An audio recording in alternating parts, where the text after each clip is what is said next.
Jihadi group Boko Haram has changed its name to ISWAP, or Islamic State's West Africa Province. Boko Haram is a terrorist organization based in northeastern Nigeria, also active in Chad, Niger and northern Cameroon. The group is led by Abubakar Shekau. Estimates of the group's membership vary between 7,000 and 10,000 fighters. The group initially had links to Al-Qaeda, but in 2014 it expressed support for the Islamic State before pledging formal allegiance to it in March 2015. This move appears to give the Islamic State a foothold outside of the Middle East and North Africa for the first time, as terrorist organization tries to create a global caliphate.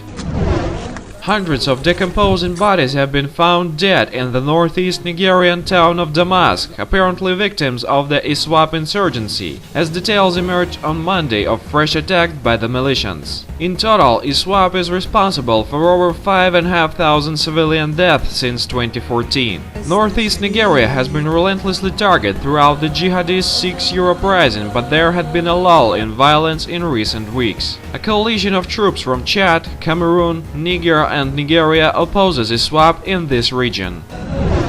A recent video released by ES sang the praises of Boko Haram fighters, while the Nigeria-based militia group also released a propaganda video via ES's social media channels. The group's social media account dropped the name Boko Haram as well as its official title, Jama'atu Ali Sunna Lidawati wal Jihad, Arabic for people committed to the propagation of the Prophet's teaching and jihad. Instead, the Nigerian group was referred to as ISWAP. The photographs all carried logos which have been typically seen in official ES material that has been published. This would appear to show that the terror group has taken full control of propaganda in its new province.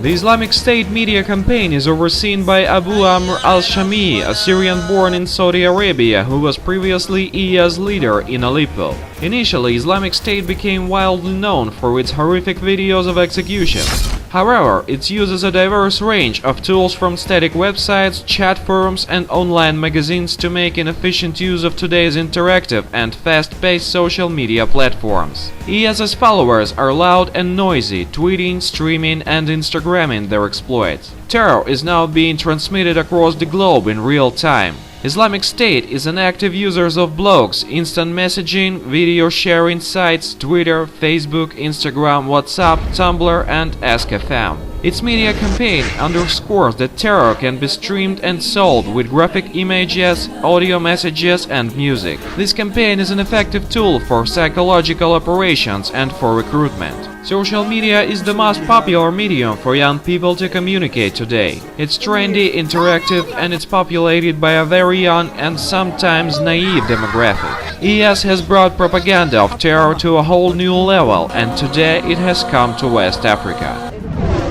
In an interview on April 22nd, Russian Foreign Minister Sergei Lavrov said Russia is arming Syria and Iraq to help them battle the Islamic State and called US-led coalition airstrikes against the group ineffective, Reuters reports. "We are helping both Iraq and Syria possibly more effectively than anyone else by providing weapons to their armies and security forces," he said. Lavrov criticized the US-led efforts to battle the militant group and called on Washington to work with Syrian President Bashar al-Assad in the fight against IS. Meanwhile, a US-backed Saudi coalition is continuing airstrikes in Yemen. On April 27, airstrikes targeted a civilian aircraft which was operated by Yemen-based Felix Airways. Local media report that a plane carrying food and humanitarian aid has also been hit. While the Islamic State terror group sees an opportunity in the chaos and is looking to establish a new branch in Yemen, US-backed Saudi coalition prefers to conduct airstrikes against Houthis forces, not against terrorists. Apparently, the Saudi-led coalition is ignoring the terrorist threat in Yemen for its own political interests.